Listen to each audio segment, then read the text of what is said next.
Hello दोस्तों, आप सभी का स्वागत है मेरे चैनल पर। आज मैं आपके सामने महिलाओं में होने वाली एक बहुत ही आम समस्या के बारे में बात करने वाला हूं, जिसका नाम है पीसीओडी। मैं इसमें आपको बताऊंगा पीसीओडी बीमारी में क्या होता है, पीसीओडी बीमारी के क्या सिम्टम्स हो सकते हैं और उन सिम्टम्स के कारण क्या कॉम्प्लिकेशंस आपको फेस करने पड़ते हैं। साथ में मैं आपको इस पीसीओडी बीमारी को डायग्नोस कैसे करना है ये भी बताने वाला हूँ। इसमें जो ट्रीटमेंट ऑप्शंस होते हैं उसके बारे में मैं आपको बताने वाला हूँ, और सबसे लास्ट है मैं आपको इसमें कौन सी डाइट आपको लेनी चाहिए, किस प्रकार का खाना खाना चाहिए और किस प्रकार के खाने से बचना चाहिए आपको, उसके बारे में भी बताने वाला हूँ। तो आइए शुरू करते हैं हमारा आज का विषय पीसीओडी। पीसीओडी जब महिलाएं रिप्रोडक्टिव एज में होती हैं, तो रिप्रोडक्टिव एज में जिस समय पे उनको बच्चे पैदा करने की उनके पास क्षमता होती है, उस उम्र में होने वाली बहुत ही प्रमुख बीमारी है। आज हम देखते हैं हर 10 में से 1 या 2 महिलाओं को ये बीमारी मिलती ही मिलती है। इसमें होता क्या है, ये एक टाइप की पॉलीसिस्टिक ओवरी डिसीज़ है। जो हमारी नॉर्मल ओवरी होती है, उस नॉर्मल ओवरी की तुलना में इस एबनॉर्मल ओवरी के ऊपर फ्लूइड फिल्ड सिस्ट बन जाते हैं।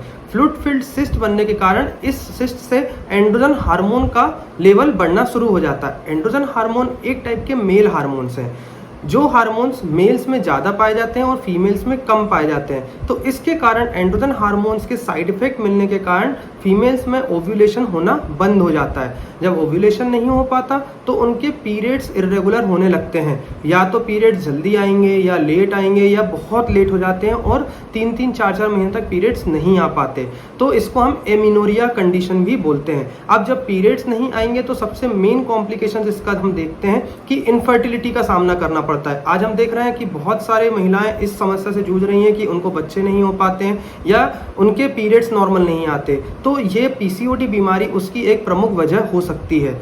इस बीमारी में एंड्रोजन हार्मोन बढ़ने के कारण, मेल हार्मोन बढ़ने के कारण कुछ मेल फीचर्स लाइक हिर्सुटिज्म भी देखने को मिलता है, जैसे कि चेहरे पर रोएं आ जाना या फिर मेल टाइप पैटर्न में हेयर्स का फॉर्मेशन हो जाना स्टार्ट हो जाता है।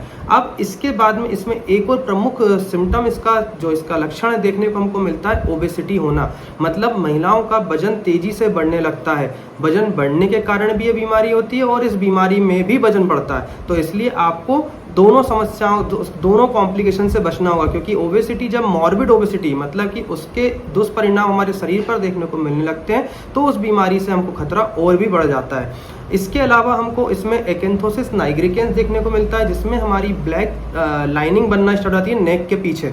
ब्लैक लाइनिंग किस वजह से बनती है? एक्चुअली पीसीओडी बीमारी हार्मोन लेवल को गड़बड़ कर देती है। हमारे हार्मोन में ईस्ट्रोजन, प्रोजेस्टेरॉन लेवल जो होता है, महिलाओं के हार्मोन सब गड़बड़ हो जाते हैं। एंड्रोजन हार्मोन बढ़ने लगता है, इसके कारण इंसुलिन रेजिस्टेंस होने लगता है। इंसुलिन हार्मोन होता है जो कि पेनक्रियास से सीक्रेट होता है, जो हमारे शरीर के ब्लड शुगर लेवल को, मतलब शर्करा की मात्रा को कंट्रोल करके रखता है। तो जब इंसुलिन रेजिस्टेंस आता है, उस इंसुलिन रेजिस्टेंस के कारण गर्दन के पीछे ब्लैक लाइनिंग बनना स्टार्ट हो जाती है, जिसको हम एकेंथोसिस नाइग्रिकेंस बोलते हैं। इसके अलावा जब हमारा ब्लड शुगर लेवल कम नहीं हो पाएगा तो हमें एक और बीमारी होने का खतरा बढ़ जाता है, जो इसके कॉम्प्लिकेशंस में आता है, लाइक डायबिटीज़। तो आपको डायबिटीज़ का बीमारी होने का खतरा बहुत ज़्यादा हो जाता है जब आप पीसीओडी बीमारी से जूझ रहे होते हैं। इसके अलावा और क्या कॉम्प्लिकेशंस हो सकते हैं आपको, जैसे ब्लड प्रेशर का बढ़ना, आपके ब्लड कोलेस्ट्रॉल लेवल का बढ़ना, साथ में आपको कोरोनरी आर्टरी डिसीज होने का खतरा भी बढ़ जाता है। ये सभी एक प्रकार की हृदय से रिलेटेड बीमारियां हैं। आपको इन बीमारियों से बचना है तो आपको पीसीओडी बीमारी का ट्रीटमेंट भी लेना होगा। अब ट्रीटमेंट लेने से पहले इसका डायग्नोसिस समझते हैं कि डायग्नोसिस कैसे कर सकते हैं। डायग्नोसिस करने के लिए सबसे पहले जो मेन सिम्टम वाइज हम डायग्नोस करते हैं कि पीरियड्स नहीं आ रहे हैं, हिर्सुटिज्म देखने को मिल रहा है, साथ में महिलाओं को पिंपल्स आने लगते हैं, एक्ने देखने को मिल रहे हैं, तब हम इनका हार्मोन पैनल करवाते हैं, जिसमें फीमेल हार्मोन पैनल में हम लोग estrogen level, progesterone level, LH level और अदर हार्मोन्स के टेस्ट कराते हैं, जो पूरे एक हार्मोन पैनल्स के अंदर आप देख सकते हैं। फिर इसमें हम क्या करवा सकते हैं, सोनोग्राफी।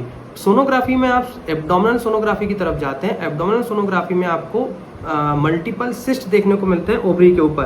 पर कभी कभी क्या होता है, जब महिलाएं बहुत ओबीज हो जाती हैं तो उसके कारण नॉर्मल जो हम सोनोग्राफी करवाते हैं एब्डोमिनल सोनोग्राफी, उसमें हमको वो सिस्ट देखने को नहीं मिलते। तो अब हम जो नेक्स्ट डायग्नोसिस बनाने के लिए क्या करते हैं, तो ट्रांसवेजाइनल सोनोग्राफी करवाते हैं, जिसको टीवीएस भी बोलते हैं। उस सोनोग्राफी से हमको ये फायदा मिलता है कि इजीली जिस महिलाओं में सिस्ट देखने को नहीं मिल रहे उनमें हम सिस्ट देख पाते हैं। अब डायग्नोसिस बनाने के बाद आते हैं हम ट्रीटमेंट पर। ट्रीटमेंट में हमको सबसे पहला जो हमारा ट्रीटमेंट होता है, जो फर्स्ट लाइन ट्रीटमेंट हम जिसको बोलते हैं, उस फर्स्ट लाइन ट्रीटमेंट में हमको वेट रिडक्शन करना है, मतलब life style modifications. Weight reduction करने के लिए आपको अच्छे खाने को तरफ ध्यान देना पड़ेगा, आपको कम तेल वाला खाना खाना पड़ेगा, आपको फाइबर रिच चीज़ें खानी है, ठीक है। आपको अपना वेट कम करने के लिए एक्सरसाइज करनी है, आपको जितने भी प्रोसेस्ड फूड होते हैं, जंक फूड होते हैं, उनको खाने से बचना है, घर का बना हुआ ही खाना खाना है। फिर आपको रेगुलर वॉकिंग करनी है और एक्सरसाइज करके अपने वेट को रिड्यूस करना है।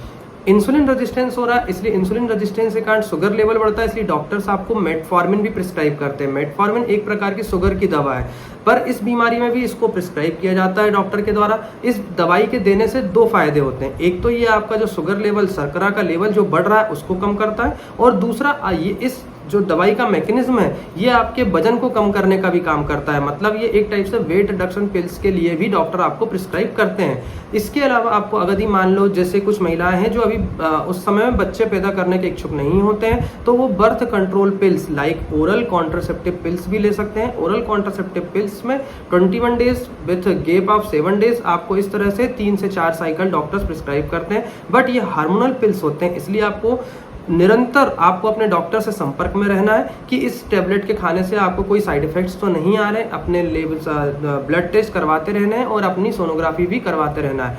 इसका एक और प्रमुख कॉम्प्लिकेशन है इस बीमारी का, एंडोमेट्रियल कार्सिनोमा। एंडोमेट्रियल कार्सिनोमा क्या होता है? एक टाइप का कैंसर है जो कि बच्चेदानी का कैंसर होता है। इसमें क्या होता है, जब हम महिलाओं में पीरियड्स नहीं आ रहे हैं, बहुत लंबे समय तक पीरियड्स नहीं आते हैं इस पीसीओडी बीमारी के कारण, तो उनका ईस्ट्रोजन लेवल बहुत लगातार बढ़ा रहता है, क्योंकि जब पीरियड्स आएंगे, ओव्यूलेशन होगा, तो अपने आप ईस्ट्रोजन लेवल सही बना रहेगा और आपको ये खतरा कम रहेगा।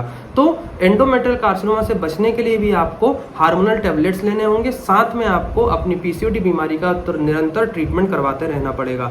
और इसका कोई भी प्रॉपर ट्रीटमेंट ऐसा नहीं है कि बीमारी खत्म हो जाएगी। आपको इसको वॉच करना है, अपने डाइट को कंट्रोल करना है, अपने लाइफ स्टाइल को चेंज करना है और इस तरह से अपनी बीमारी को कंट्रोल में रखना है। इस तरह से मैंने आपको इस बीमारी से रिलेटेड बहुत सारी बातें बताई। कुछ बातें मैं और आपको इसके बारे में बताऊंगा, जैसे डाइट चार्ट क्या होना चाहिए पीसीओडी का, वो मैं आपको नेक्स्ट वीडियो में बताता हूं। अभी आज के लिए धन्यवाद। यदि आपको वीडियो अच्छा लगा हो तो लाइक, सब्सक्राइब एंड शेयर करना ना भूलें। Thank you.